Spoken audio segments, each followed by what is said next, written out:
Claro, lo que pasa es que hoy en día se ha perdido eso, se está perdiendo como que creen que las personas, me incluyo, también en su momento de repente he sido un poco soberbio, pero creen que uno por saber unos años, 2 años más, estudié y domino muchas cosas. Yo de hecho me he dado los medios costalazos chicos en esta parte de electromecánica para ir aprendiendo. Ahora, entonces ustedes se dan cuenta acá, tengo estas caras.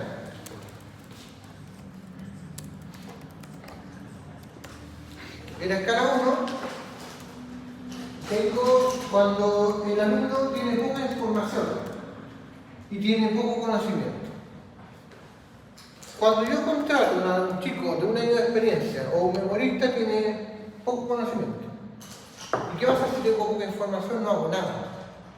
Estoy acá. Mientras tanto que me obligo a tener mucha información. Significa que cuando yo contrato a un memorista o a un chico que tiene poca práctica, la empresa se ve obligado para poder tener un modelo de relativamente una calidad relativa, mucha información, necesita gastar mucha más plata.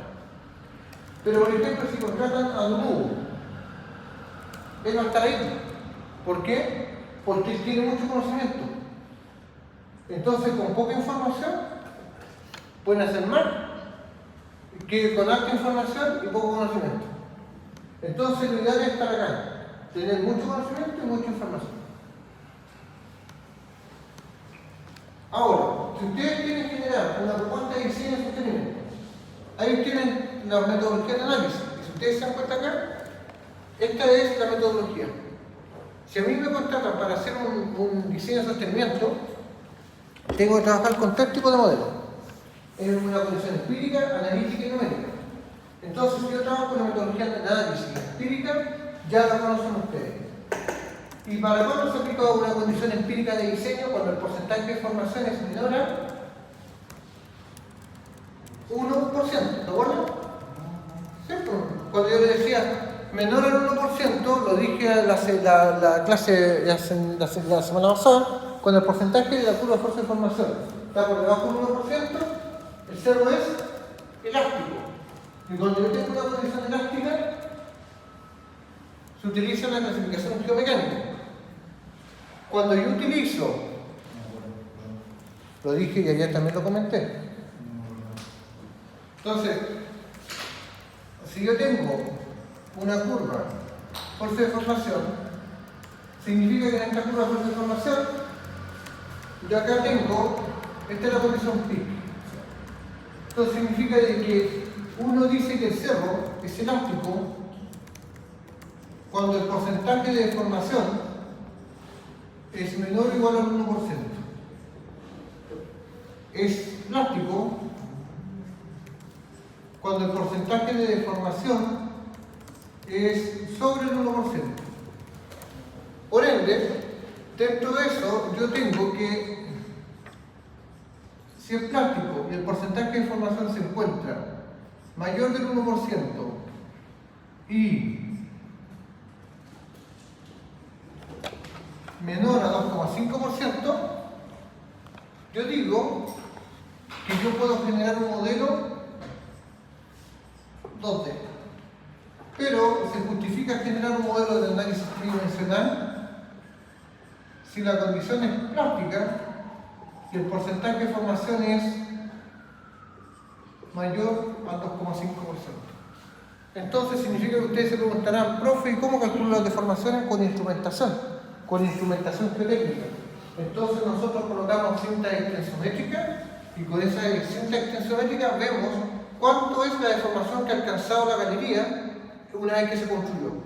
Si ese porcentaje de deformación de la galería es menor del 1%, yo digo que el cerro es elástico. Por ende, la recomendación de fortificación solamente con clasificación geomecánica no funciona.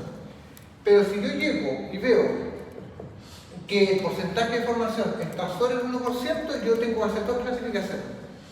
Ya, es mayor al 1%, ¿sí? Entonces plástico. Pero ¿qué tipo de plasticidad tiene?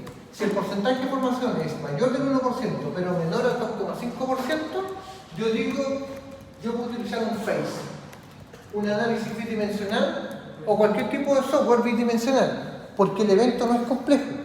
Existe deformación, pero no es tan grave. Pero, ¿en qué momento yo considero un modelo tridimensional? Cuando el porcentaje de deformación varió, porque es un problema más grave. Chicos, yo me sé que esto no es tan así, porque ustedes van a buscar algunos papers libres y les van a decir que esto no es así, porque les van a decir, no, solo el 5% es 3D. Yo digo que no, porque todas estas publicaciones las he visto como en el año 2016, 2017, esa cuestión ya mató, porque cada vez más los modelos se están generando tridimensionales, pero un modelo tridimensional de una mina no se crea de un día para otro. Entonces, significa que ustedes ven acá este modelo y yo tengo una condición de lactoplástica. Entonces, la pregunta que viene, profe, pero usted me está diciendo que si tengo el porcentaje de formación menor del 1%, no, entonces no modelo. Sí, pues tienen que modelar igual. Solamente les estoy diciendo que si no tienen plata, no tienen tiempo, ustedes pueden justificar en la premisa y que el porcentaje de formación menor del 1% y me basta con la clasificación geomecánica por el momento. Pero eso no quiere decir que yo no pueda utilizar un modelo 3D para simular esto. O un modelo 2D para simular esto. ¿Se entiende, no? Lo que yo no puedo hacer es modelar 2D para esto. Entonces, ¿cómo va la cadena? Si ustedes llegaron acá, mis angelitos hermosos, están liquidados. ¿Por qué? Porque deben haber pasado por... ¿Se entiende, no? Entonces, profe, ¿qué pasa si tengo 2,7% de formación? ¿Qué tendría que haber hecho? Clasificación de roca, y debería haber hecho un modelo en 2D y un modelo 3D. Y eso es así. ¿Por qué? Porque un modelo se va construyendo más complejo en la medida del escenario. Entonces, profe, si yo tengo un porcentaje de formación del 4%, ¿qué tengo que hacer? Clasificar el acceso rocoso, sí o sí, haber hecho un modelo 2D y hacer un modelo 3D. O sea, perdón, profe, si es sobre 2.5, tengo que hacer el 2D. Todo. Pero, ¿por qué es necesario el 2D si ya tengo el 3D? Porque el 3D es general, el 2D no, el 2D en particular del sitio. Y además de que, por ejemplo, usted genera un modelo 3D, estudie un sector del modelo 3D, rótelo. Es gigante el modelo, es tremendo, son simulaciones tremendas, chicos. A mí el año pasado que hice un modelo de una mina y yo roté el modelo y estaba 4 horas esperando para sacar la foto. Lo moví así un poquitito. 4 horas, chicos, y el computador ya estuvo a punto, estaba... De hecho, el profesor Hugo estaba enfermo de nervios porque... no, niño, lo que pasa es que yo, mire, lo digo con mucho orgullo, acá en Copiapó a ninguna persona le ha copiado un modelo 3D, a ninguno. Me refiero el RCT. Si el único que le acordó un modelo completo, una mina completa. De hecho, en Carola, en Candelaria, no. Y de hecho, estamos contratando empresas de afuera para generar modelos gigantescos con Flash. Y yo trabajé con un computador más chico que ese, una plomita chica, y me fui la pura malla. De hecho, gracias a Dios, sé mucho de mallas, pero a nivel, de hecho, don Fernando Fernández, los proyectos que he hecho, yo miré todos sus proyectos y tiene los caserones todos limpios, son todos cuadrados, lo mostré en planificación, pues la mina. Y yo hice una mina asquerosa de una beta, todo picoteado. Por eso me siento súper... Están hablando de un profesor que le pega a la cuestión. El modelo 3D de usted es general y el modelo 2D lo tomó como puntual. En el punto, porque usted cuando hace un modelo 2D un corte del sitio. Perfecto. Pero el modelo 3D requiere mucho gasto computacional, requiere muchos especialistas, pagan bien, sí. Los modelos 3D, chicos, es complejo. Mucho tiempo y lo otro que son muchas variables. Así que, pero me daba cuenta que vean las tesis de magíster o de doctorado de geomecánica utilizando modelos 3D que estudian una parte no una mina. Tengo ya mi tesis de doctorado y la tengo lista. Ya la tengo. Los niños fue terrible esa cuestión. De hecho, el profesor acá en reunión, no sé si ustedes lo vieron, el año pasado, no, creo que no. El profesor me contaba por ahí que el profesor andaba unos días acá, ya porque había que entregar la cuestión, y lo que de la empresa no les interesa que la mague, que el montan, ni muestran los resultados, ¿no? Si esta cuestión se hay que arreglar, qué pasa con los sentencias, es lo único que les interesa. Entonces, sigan esta metodología. Yo esta metodología la ocupo en los proyectos. De hecho, todo lo que yo enseño es lo que yo hago después en pega. Entonces, si ustedes lo mandan a hacer un trabajo de fortificación, quiero que hagan ustedes empírico, analítico y numérico. Y empezar a clasificar. Entonces, ustedes quiero que hagan hacer primero, mira, tú me vas a pedir un sistema de fortificación, perfecto. Necesito que me digan de que hay instrumentación técnica. Listo. ¿Tienen instrumentación? Sí. Con medida extensométrica miramos con Wincha cuánto es el porcentaje de información que tenemos. Y empieza inmediatamente a descartar. No tengo instrumentación. Topógrafo. Mírate acá y vayan viendo ustedes cómo se van a generar la deformación. Chao, me mató. Entonces, ¿pero cuánto le damos, por ejemplo, si ya lo hacemos con un topógrafo, que me mida la zona, y después de cuánto tiempo le pedimos que vuelva a hacer una medición? Depende. Digamos que necesita el informe. No se lo imaginen así. Usted se tiene que imaginar primero, me está colocando una condición que el ministerio tiene claro, tiene que colocar una condición del cerro, por ejemplo. Si yo estoy viendo que el cerro es deformable, yo no creo que esté esperando un mes. Entonces significa que yo, por ejemplo, si sé que el cerro está más o menos malulo, la hago, por ejemplo, ya estoy construyendo, y antes de colocar la fortificación, ya estoy midiendo el topógrafo y quiero realizar el informe mientras tanto. Claro, pero después la segunda medición para determinar el porcentaje de formación. No, porque en esa medición, por ejemplo, puede ser el depende del cerro, porque si usted llega y dice tengo un cerro masivo, no elástico, yo tengo una profundidad de 150 metros, el mecanismo de falla no va a ser, ¿qué mecanismo de falla? Nada. Entonces, cuando yo tengo una profundidad, primero por eso tengo que ver, o sea, si yo voy a colocar instrumentación, significa que en primer lugar conozco la condición de fuerza y la calidad de la roca. Y si yo sospecho que va a plastificar, tengo que mantenerlo ahí, puede ser por semana, al día, los 2 días, depende de la condición. Eso voy por el hecho de que dejar que el cerro se acomode, porque si no hace una intervención en el cerro, pero a menos que sea. Pero no necesariamente bueno que el cerro se acomode. ¿Por qué? Porque depende del cerro, depende de la condición. ¿Por qué? No, pero es que hay otro mal concepto. ¿Por qué? Porque cuando un cerro ya es deformable, usted no necesita esperar para que se deforme. Si el cerro ya de por sí es malo y se va a deformar solo hecho construirlo, ¿va a esperar? No, lo fortifico inmediatamente. Por eso cuando se dice, no, tiene que esperar que se acomode, por otro tipo de cerro, depende del cerro. Por eso es que, sobre todo, por ejemplo, en obras civiles, se van fortificando al tiro. Pero ya se sabe la por eso digo, entonces depende del cerro la condición de lo que estemos recomendando. Ya. Entonces yo tengo 3 tipos de condiciones. Primero, la clasificación geomecánica, cuando el porcentaje de formación está por debajo del 1%. Luego, sobre el 1%, empiezo a decir que el comportamiento del cerro es más plástico y tengo que empezar a trabajar con técnicas numéricas. Y ustedes se preguntarán, profe, ¿qué tienen que ver los keyblocks y los ángulos? Esto es intermedio. ¿Por qué? Porque el método analítico es para ver cuñas. Y las cuñas no se analizan por análisis de clasificación de roca, porque la clasificación de roca no considera cuñas. Entonces, ustedes tienen un análisis de cuñas, quieren plantearlo, no les va a servir. ¿No se analizan por?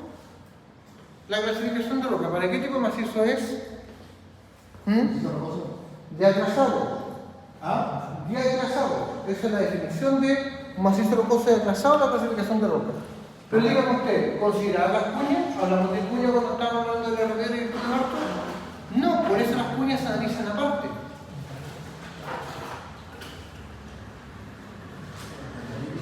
Como para ustedes. No, yo les estoy enseñando y se le olvidan las cosas. Entonces yo les voy a preguntar todo lo que se le olvida.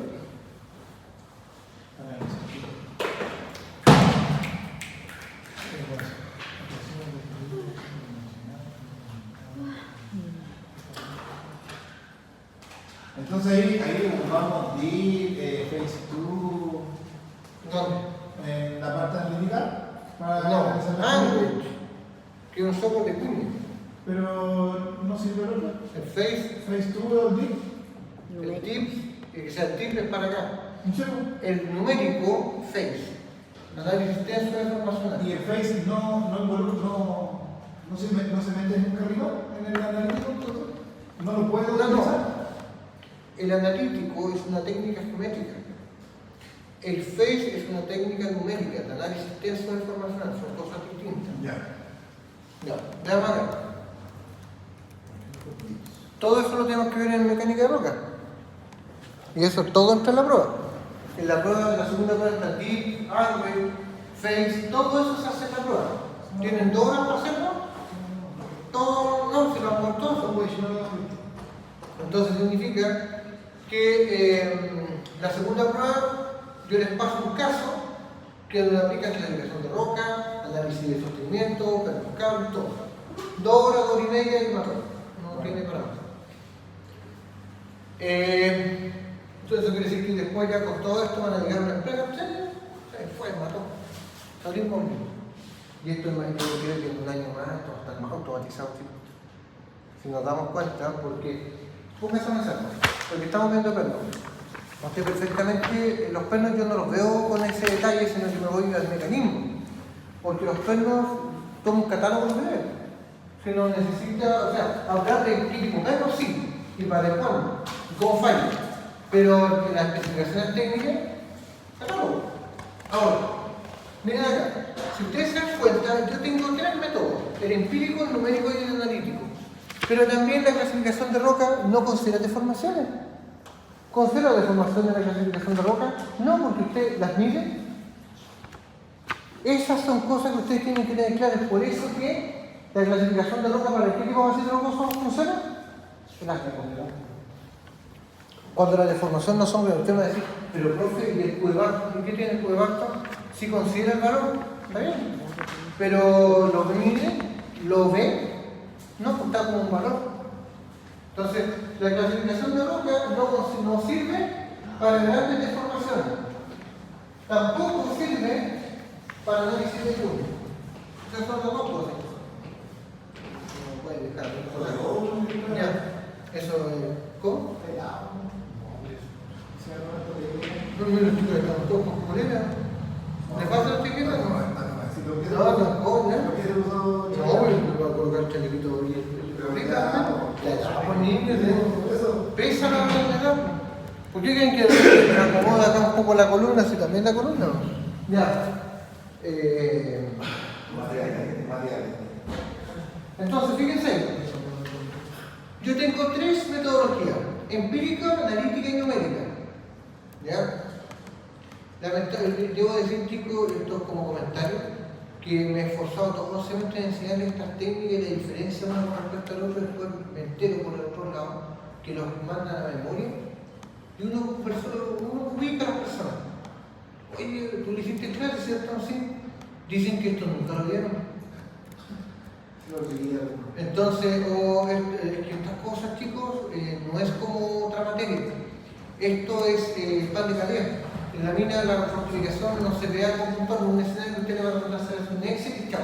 La fortificación todo lo que está. Entonces, como decir que a ustedes se les olvidó lo que era un camión y cómo se cargaba un camión.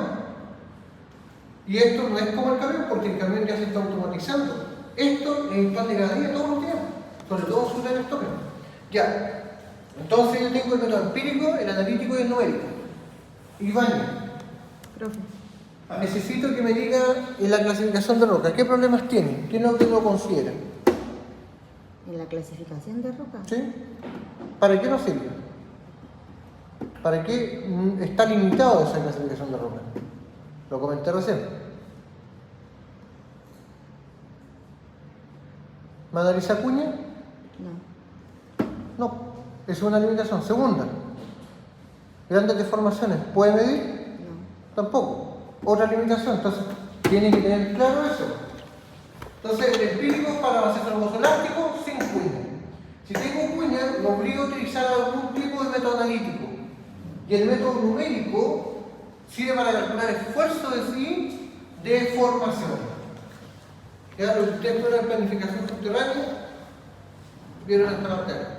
O sea, el numérico sería como una mezcla de... El numérico es tenso de formación, análisis de esfuerzo de formación. Miren acá, cuando ustedes analizan, tienen un problema de pilares, el problema de pilares es tridimensional.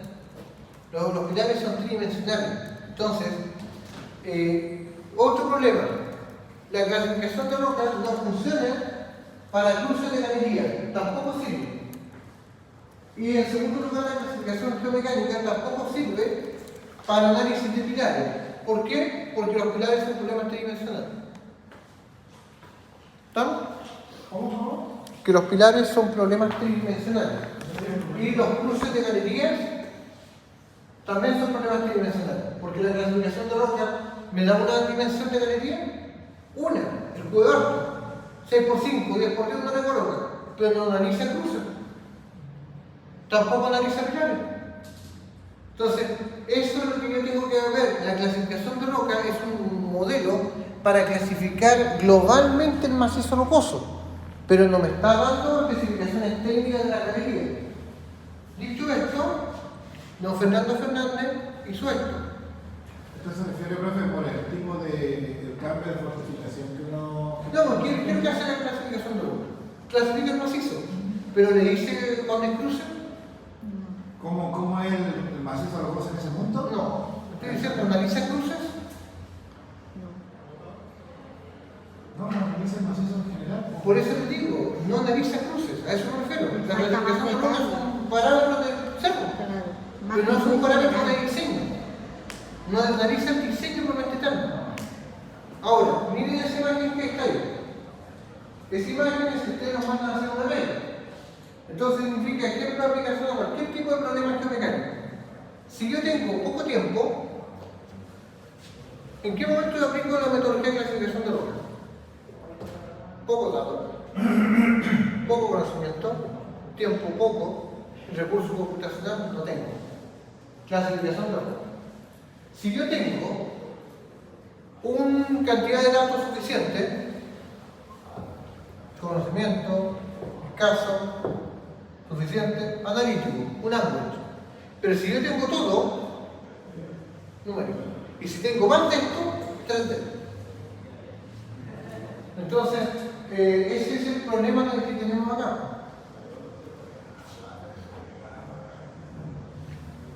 Ya.